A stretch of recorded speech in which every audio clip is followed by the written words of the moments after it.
to my channel. Today I am going to do unboxing of the makeup brush cleaner.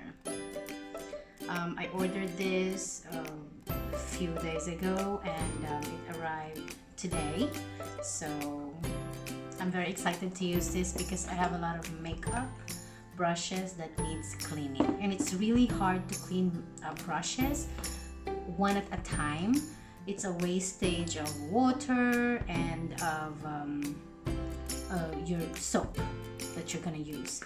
And usually I use the liquid blender cleanser. I know this is for beauty blenders, but I find it really takes off the stains and really clean the brushes.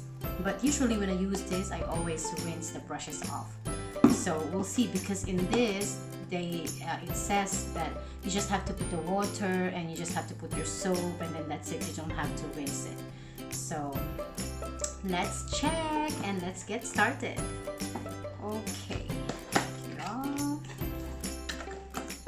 Looks like this. The bowl.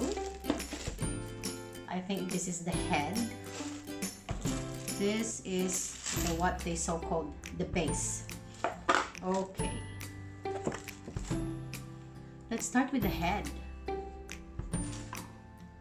Nice. This is the head, and I think you have to put battery in it. So let's open it. I think this is AA. I have batteries here. AA and AAA. I think this is AAA. So AAA battery. Insert. Insert. Okay, let's see if it will work. Wow, it works. Okay, I'm very excited. Okay, let's open the bowl. This is the bowl. It's plastic. It's a bit sharp.